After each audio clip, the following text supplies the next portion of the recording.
My name, his voice a tremor I'd never heard. That single moment, that innocent discovery, detonated everything. Did I think he'd just laugh it off? No. In less than an hour, the pages revealed a secret pregnancy, a DNA test request, and a photo of me with 5 men, scrawled with, "The best night ever." 30 years of blissful ignorance collapsed into a single, horrifying afternoon. Arthur, my Arthur, who'd just been looking for Christmas decorations, now stood clutching a journal that held the blueprint of his own destruction, completely oblivious to the earthquake he'd just unleashed. Before I tell you what happened next, please take a moment to like and subscribe, but only if this story resonates with you, and drop a comment telling me where you're watching from and what time it is there. Eleanor. Arthur's voice boomed from the depths of the cellar, startling her from her afternoon tea. Get down here now. She furrowed her brow, setting her mug in the sink. Had something fallen over? Was there a leak? As she descended the creaking wooden steps, the harsh glare of the single light bulb made her squint.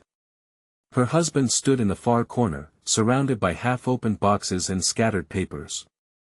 In his hand he held a small book with a faded rose-colored cover. That better not be my journal, she said, forcing a chuckle. She didn't really feel she wasn't too concerned. Her journals dated back decades. She hadn't opened them for years and had actually forgotten about most of them. Yet something in Arthur's posture made the hair on her arms stand on end. He turned slowly to face her. His expression wasn't just anger, it was disbelief tinged with disgust. Yeah, Eleanor, he said in a low voice that made her blood run cold. Your journal, the same one you apparently used to keep some pretty elaborate records. She swallowed. Arthur, come on. You know I used to write all sorts of silly nonsense when I was young. It's probably nothing. She reached out her hand, hoping he'd just give it to her. Instead, he gripped it tighter. I'm not sure it's nothing, because what I just read. His nostrils flared. My God, Eleanor, you've destroyed me. Her heartbeat quickened and the pounding of her pulse felt like a drum in her ears. What do you mean? He opened the journal, flipping to a page, dog-eared with purpose. In a voice shaking with rage, he read, I wish Arthur would agree to marry me sooner, but I'm so tired of waiting. Mark is so much more fun. And oh, that thing Mark did with his.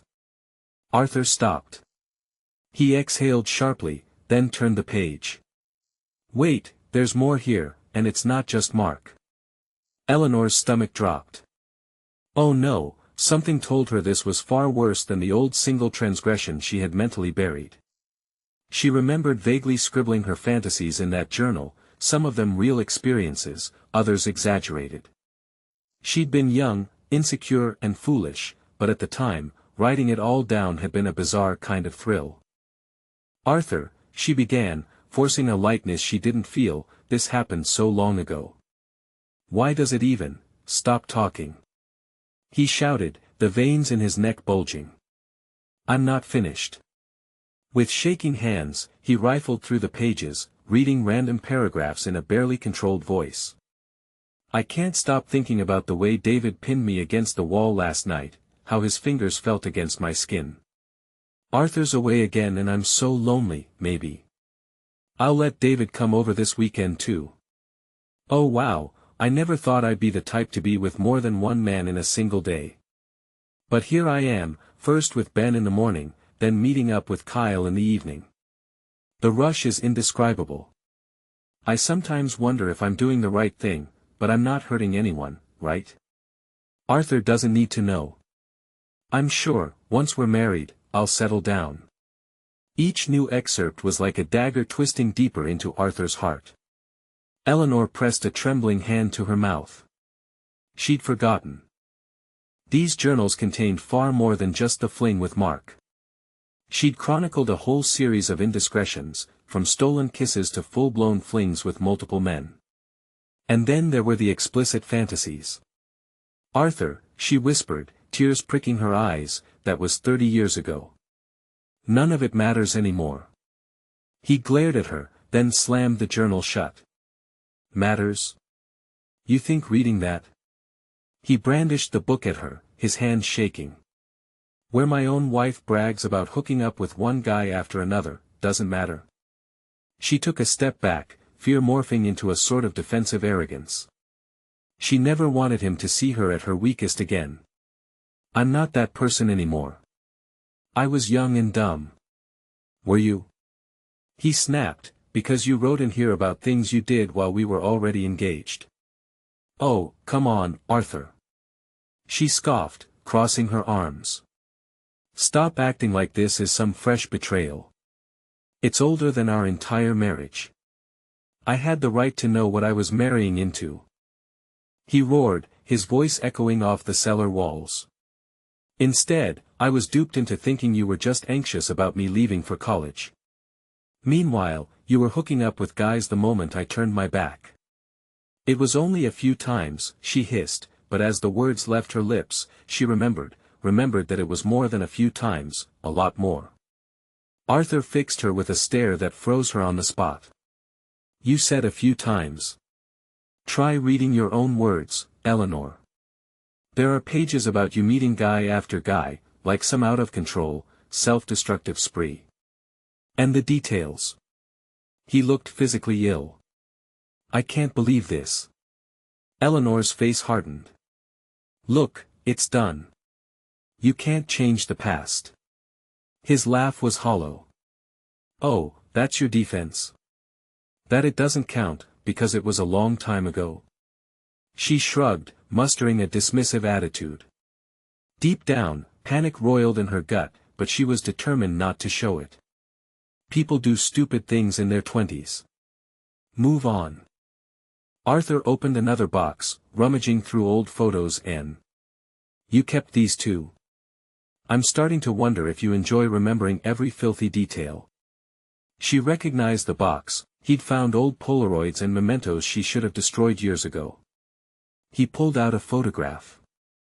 Eleanor's heart nearly stopped. Who, Arthur said slowly, are these men? His eyes flicked between the picture and his wife. The photo showed Eleanor on a couch, half-dressed in a tight top, leaning into a group of 5 guys.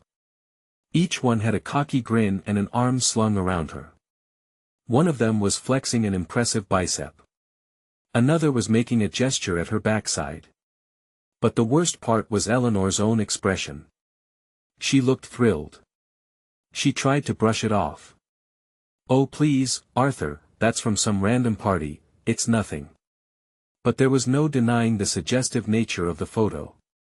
The men had a certain familiar closeness with her, and Eleanor's hair was rumpled in a way that suggested a wild night. To top it off, in black marker, across the bottom was scrawled, "The best night ever." Arthur's eyes glistened with tears he refused to shed. Why did you save this? His voice was hushed, teetering between heartbreak and fury. Why would you hold on to any memory of that kind of violation of our trust? She shrugged again, though it came off as a weak, twitchy gesture. I forgot I even had it. He let the photo fall from his hand like it burned his fingers. Get out, Eleanor. He stared her down. I said, get out. Eleanor stormed upstairs, tears in her eyes, but her face twisted into a rebellious scowl. This is so stupid. She muttered to herself. It was insane that after so many good years, Arthur was going to throw it all away because of some ancient history. Why did he have to go snooping around in the cellar anyway? Arthur emerged moments later, carrying the open journal and a handful of photographs. You're going to your parents, he said flatly. His calmness was more terrifying than the yelling had been. You can't just banish me. I live here too. Not anymore. Not until I figure out what to do with all of this. He gestured to the journal. Do you realize how humiliating this is? For 30 years I believed in a marriage that might have been a lie. From day one. She rolled her eyes. My God, Arthur. If it was a lie, then why did we have such a good life? He trembled, each breath ragged. Was it a good life though, Eleanor? Or did you just get bored with cheating and decided I was the safe bet? This is exactly what I'm talking about. She snapped. You're blowing everything out of proportion. So I had a wild streak when I was younger. Big deal. People change. Arthur's lips thinned. Pack your things or I'll pack them for you. Eleanor wanted to keep arguing, but one look in his eyes told her he was dead serious. She reluctantly turned and headed to their bedroom. While shoving clothes into a suitcase, she heard him pacing outside the door. Just before she zipped up her bag, she spotted a family photo on the nightstand, Arthur, Chloe, Liam, and her. She remembered the day it was taken. They were all laughing, wearing matching sweaters, looking so perfect. She took the photo in her hand, closed her eyes and whispered, "He'll calm down, he has to." Out in the driveway, Arthur stood at the front door with an expression like granite. She hauled her suitcase to the car, head held high. Before she got in, she glared at him. "This is ridiculous," she said, "and you'll regret it." He swallowed but didn't respond. As she drove off, she looked in the rearview mirror to see him standing there, the journal clutched in his hand. She hated him in that moment almost as much as she hated herself. Word spreads fast in a small town. By the time Eleanor reached her parents' house, her phone was blowing up with messages from friends. "He's telling everyone at the local tavern what he read," read one text from a close friend, "Bethany, are you okay?" Eleanor cursed under her breath. So Arthur wasn't just wounded, he was airing their dirty laundry in public. "He's humiliating me." She shoved her phone away. She'd deal with that later. Her parents were both in their 80s and they adored Arthur like a son. They looked shocked and a little pale, as Eleanor explained through gritted teeth that Arthur had found old journals. She didn't go into specifics, just said that he was overreacting to some affairs I had before we were married. "But, sweetheart," her mother said, confusion evident. "If it was before you were married, why is he so angry?" "It's complicated," Eleanor muttered, not wanting to reveal the part about multiple men or that some of it might have overlapped with the engagement. She also skipped the mention of the explicit photo with 5 men. She could only imagine her father's face if he heard that. Meanwhile, Arthur was on a video call with both their adult children, telling them everything. Within hours, Eleanor's daughter, Chloe, was blowing up her phone. "How could you do that to Dad?" Chloe demanded, voice shaking with anger and confusion, "cheating on him with who knows how many men. That's disgusting." Eleanor bristled, an indignant flush rising to her cheeks. "Watch your tone with me, young lady. Oh so, now you're going to be the stern mother? You can't hide behind mom mode anymore. Not after what you did. Dad showed us those journal pages. He literally scanned them. You wrote about hooking up with 5 men in the same week while you were engaged to him." Eleanor's hand tightened around her phone. "It wasn't, I mean it's out of context, and it was decades ago." Her daughter's breath hissed through the line. "You lied to him. You lied to us. God, Mom, I always looked up to you. I can't believe I'm saying this, but right now I'm disgusted." Then the line went dead. A few days later Eleanor tried to salvage the relationship with her kids, especially with her daughter, who was still barely speaking to her. But then the final bombshell dropped. One afternoon Chloe called in a voice that was eerily calm, too calm. "Mom," she said, "I sent off for a DNA test." Eleanor froze, the memory of those journals flashing through her mind. She remembered writing about hooking up with multiple men around the same time she and Arthur had gotten engaged. She remembered that timeline being precariously close to the conception of their daughter, but she always told herself it must be Arthur's child. Why else would she never mention it to him? "What are you talking about?" Eleanor asked, her throat dry.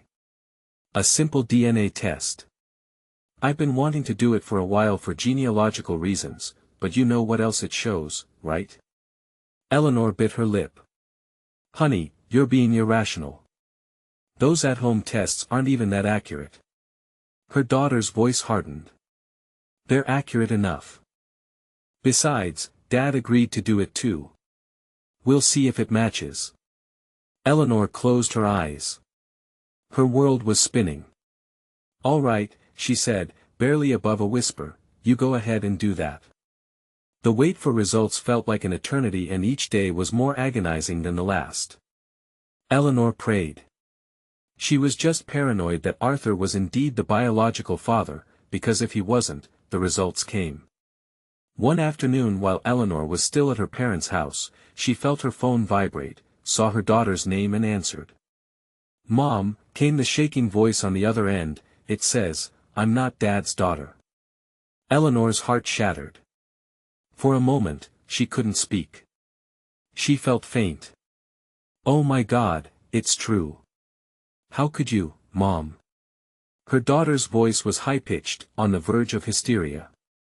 "My entire life is a lie. Dad is not my dad. All this time. Did you know?" Eleanor let out a choked sob. I suspected, but I wasn't sure. I thought I might just be overthinking. I'm sorry, I'm so sorry." She could hear her daughter crying. "Dad's packing up his things. He's moving. I don't even know where he's.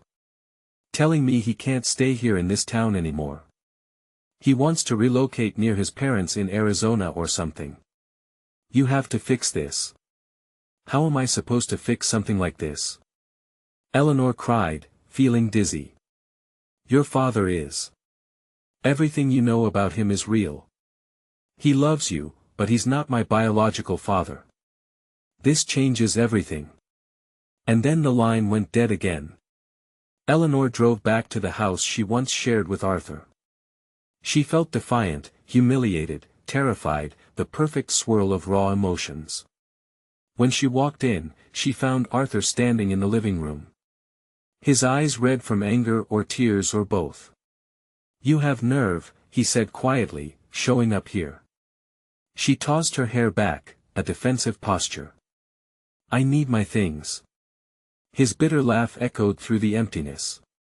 "Yeah, well, you might want to take all your things, because I'm moving officially." She froze. "What about us?" "There is no us, Eleanor. You lied, you cheated before we got married. You carried on like, I don't even want to say it out loud. And now we learn our daughter isn't even biologically mine." A swirl of conflicting emotions twisted in Eleanor's stomach. She wanted to push back, to say it was all so long ago, that it shouldn't count, but the DNA test had just destroyed the last crumb of Arthur's illusions. "Arthur," she managed, swallowing hard. "I was young. I didn't know who the father was. I loved you and I still do. That's why I married you. Instead of running off with those other guys. Besides, you raised our daughter. That counts for something." His eyes flared with anger. "Counts for something? Jesus, Eleanor, you let me believe she was mine. We read stories every night. I taught her how to ride a bike. I paid her college tuition, and you didn't have the decency to tell me there was even a chance I wasn't her father." She took a step toward him, arms outstretched. "I was protecting you and her. She sees you as her dad." Arthur shook his head. "Protecting me?" he echoed, bitterness dripping from each syllable. "That's rich. Do you realize how messed up that is, Eleanor? You decided on my behalf that I shouldn't know she might not be mine. Congratulations. You played God with my life." She tried to touch him, but he recoiled. "Don't," he said, "don't even try. The only reason you came back here was probably to scrounge for pity or to salvage your reputation." His eyes flicked over her with contempt, arrogant, selfish. "That's what you are." Her anger flared. "Oh, I am. You're the one telling the whole town about this, humiliating me." "Good," he snapped, voice rising. "You deserve humiliation for the lies you told. For turning our life into a joke." Eleanor clenched her fists. "Well, guess what, Arthur? You're not exactly a saint here, airing our dirty laundry all over town. You think you're so high and mighty. He looked like he might explode, but then he forced himself to exhale. With surprising calm, he said, "Leave now." She hesitated, but he pointed to the door. "Leave, or so help me, I'll call the cops and say you're trespassing." Her mouth twitched. She knew he wasn't bluffing. Though she wanted to stay, to keep fighting, she turned on her heel and walked out, slamming the door behind her. As soon as she got in her car, she broke down sobbing. "Why are you crying?" she asked herself. "You did this, didn't you? You did all of it." In a town of only 3,600 people, Eleanor's scandal was the talk of every diner, grocery store, and coffee shop. People whispered when she went to pick up groceries for her parents. Some gave her pitying looks, others gave disapproving glares. She tried to ignore the murmurs. "Did you hear about Eleanor? Turns out her daughter isn't Arthur's. I heard she was hooking up with 5 guys at once back in the day. Supposedly there's a photo. So scandalous. My friend's friend saw it, and on and on." One day she overheard a pair of women in the cereal aisle discussing how Arthur was definitely leaving for Arizona and that Eleanor was getting what she deserved. She couldn't take it anymore. She abandoned her cart and fled. In the parking lot, her phone buzzed. It was her mother, frantic. "Eleanor, get back here. Arthur's on the phone. He wants to talk to you." She rushed home, heart pounding. Was it possible? Arthur had calmed down enough to speak rationally. When she walked into her parents' living room, she found Arthur on speaker. The tension in the air thick as storm clouds. Eleanor's mother hovered by the phone, wringing her hands. "Eleanor," Arthur's voice came through, sounding exhausted. "I need a favor." She couldn't believe her ears. "A favor?" He sighed. "Yes, I've had enough. I'm leaving for Arizona next week. I need you to sign some papers so we can move forward with a separation." Her stomach twisted. "A separation? Arthur, don't do this." "Sign them," he said, ignoring her plea, "or I'll file for divorce without any negotiation and you'll get nothing." Her parents exchanged horrified glances. Eleanor pressed her palms to her temples, frustration boiling over. "So that's how you're going to play it? You leave me high and dry after 3 decades of marriage?" He gave a short bark of a laugh. "Actually, you left me high and dry the moment you decided it was fine to cheat on me all those years ago and lie about it. So sign the papers, or I'll do this the hard way." Eleanor bit back a retort, tears burning at the back of her eyes. "Fine, send them." A few weeks passed with minimal contact between them. Eleanor retreated deeper into a bitter gloom, ignoring phone calls from nosy acquaintances.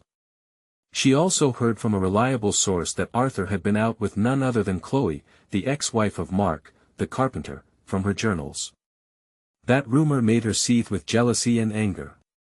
How dare they? "He's doing exactly what I did," she muttered, pacing her bedroom at her parents' house. "Only difference is he's flaunting it. He wants me to suffer." In truth, Arthur had every right to see whomever he wanted, but the thought of him getting close to Chloe, bonding over the mutual heartbreak caused by Eleanor and Mark, tore Eleanor up inside. It felt like a cosmic twist of the knife. Her phone vibrated. A message from an unknown number. "You reap what you sow, Chloe."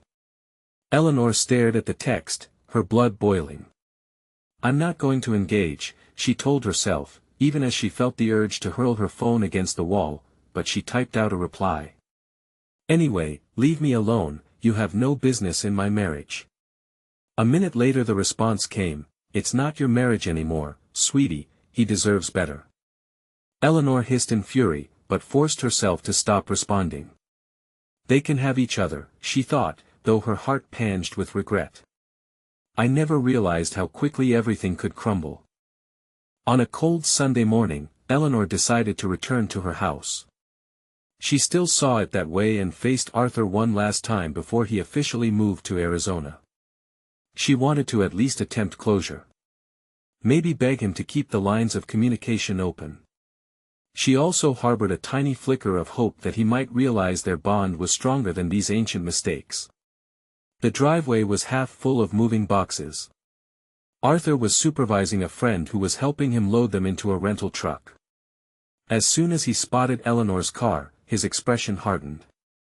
"Why are you here?" he said, walking up to her before she'd even shut her car door. The wind whipped at his hair, revealing deeper lines on his face, lines of stress, heartbreak, maybe hate. She stepped out, ignoring the curious stare of Arthur's friend. "We need to talk. Alone." Arthur stiffened, then nodded curtly. Inside, they entered the living room, which looked so bare with all the furniture gone. Cardboard boxes lined the walls, the couch they'd cuddled on for years was already shoved into the moving truck. He crossed his arms. "Say what you need to say." She swallowed. "Arthur, please. I know I messed up. Okay, and I'm sorry, but we've had 3 decades, 30 years of marriage. That should count for something.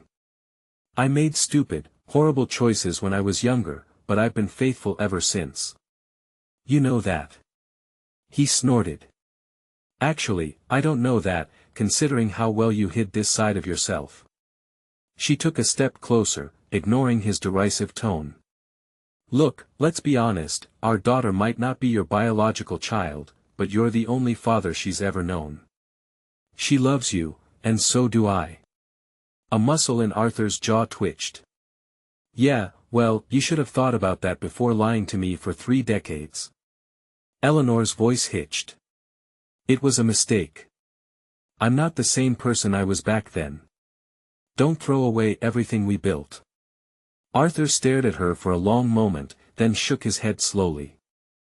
"You know, a few months ago I might have listened to you, but after reading those journals, they're old," she interjected, tears brimming. "Stop acting like I cheated on you yesterday." He raised his voice. "Doesn't matter if it was 30 years or 30 seconds. You let me believe I was marrying someone pure, loyal, honest.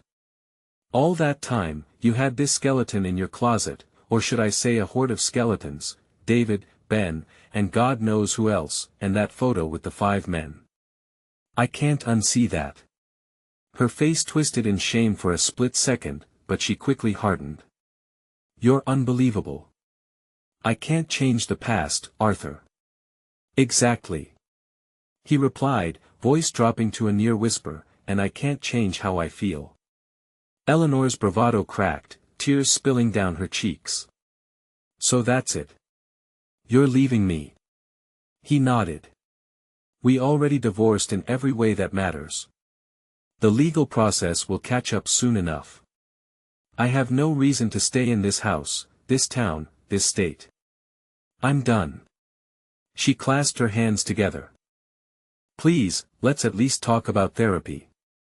"Maybe we can." "No," he said, finality lacing the single word. "I won't live my life wondering if you've done it again. I can't look at you without picturing them." Eleanor's shoulders slumped, defeat washing over her. "So you'd rather run off with Chloe or whoever else you've been seeing?" Arthur raised a brow. "At least Chloe isn't hiding any journals full of secrets, but that's irrelevant to you.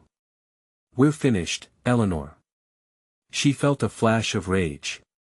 "You're a hypocrite if you're hooking up with her. You know that if you can't forgive me for my past." He cut her off with a bitter laugh. "My God, you still don't get it. This isn't about me hooking up with anyone, it's about your fundamental betrayal, your arrogance, and the lies that form the foundation of our entire marriage. If you can't see the difference, then there's truly nothing left to say." They stood in silence for a moment, tension crackling like static in the air. Then Arthur's friend poked his head through the front door. "Hey man, sorry to interrupt, but the truck's packed. We should get going soon." Arthur nodded. "Right." Eleanor stared at him, her eyes pleading, but he turned away, grabbed his coat from the floor and walked out without another word. Days turned into weeks. Arthur left for Arizona, their daughter Chloe moved to Orlando for work.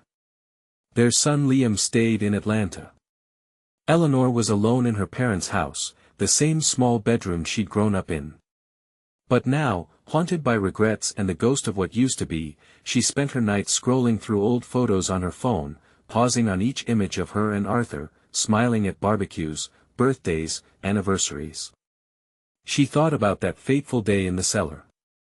If only she had destroyed those journals, if only she had never written them in the first place.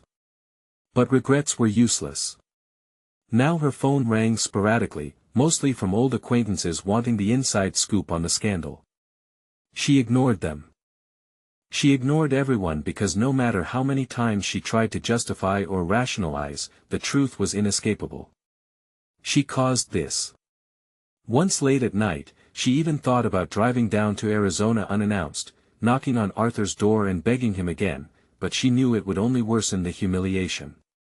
The man she had loved, the one who raised a daughter he thought was his own, was gone, physically, emotionally, everything. She had lost him, and possibly lost herself too. In a fleeting moment of desperation, she texted her daughter. "I'm so sorry, honey, I love you. I hope someday you can forgive me. Let me know how your new apartment is going." No response. She tried her son next, leaving a tearful voicemail. "Please call me back. I know you're hurting, but I'm hurting too. I love you both more than anything." Nothing. The silence was deafening. One chilly evening, Eleanor's father found her sitting in the dark living room, staring at nothing. He cleared his throat. "Eleanor," he began softly. I know this is a difficult time, but maybe you should talk to your kids in person." She nodded, tears pooling. "They won't pick up my calls. I'm a complete pariah now." Her father sighed and placed a gentle hand on her shoulder. "You have to understand why they're upset, especially your daughter. Her sense of identity is shattered."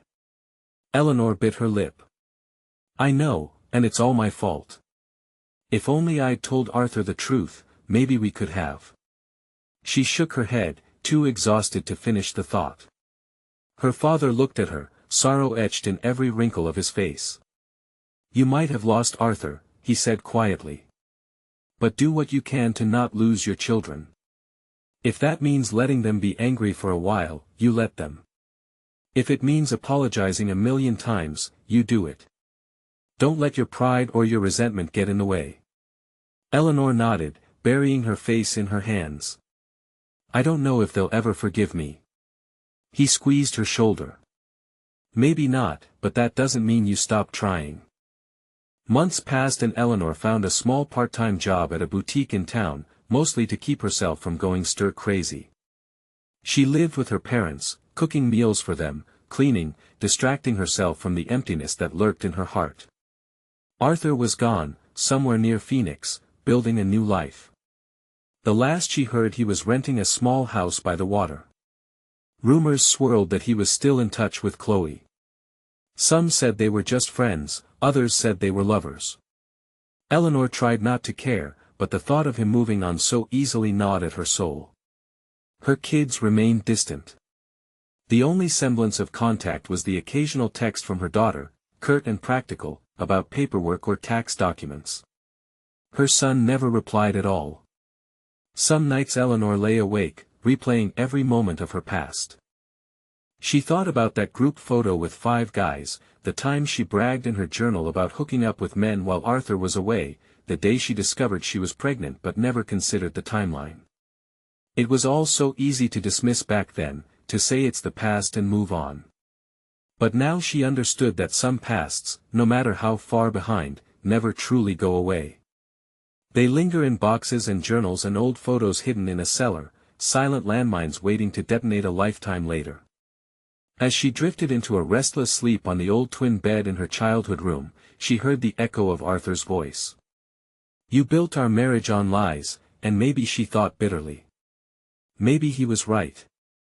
But in her dreams she'd see the way he used to look at her with love and trust, the way they laughed at little inside jokes, the way they took turns driving their daughter to soccer practice. She'd wake with tears on her pillow. The heartbreak fresh each morning. And so life went on, fragmented, lonely and filled with regrets. She'd forever replay that moment in the cellar, Arthur, holding the journal, reading those words she'd once thought nothing of. That moment more than any other shattered the illusion of the perfect marriage, and there was no way to rewrite that story. The story is complete. The story has concluded. There is no next part to write. The narrative has reached its conclusion. There are no further chapters or sections to provide. The story is finished. There is no more content to generate for this narrative. The story has concluded. There is no further text to provide for this narrative. The story is complete. There is no next chapter or continuation. The story has concluded. There is no further text in the narrative. The story is finished. There is no more content to provide. The story has concluded. There is no further text to provide. The story is complete. There is no additional content to write. The story has concluded. There is no further text to provide. The story is finished. There is no next part to write. The story is complete. There is no further text in this narrative. The story has concluded. There is no further text to provide. The story is finished. There is no more content to generate for this narrative. The story is complete. There is no further text to provide for this narrative. The story has concluded. There is no further text to provide. The story has concluded. There is no further content to generate. The story is finished. There is no more content to provide. The story is complete.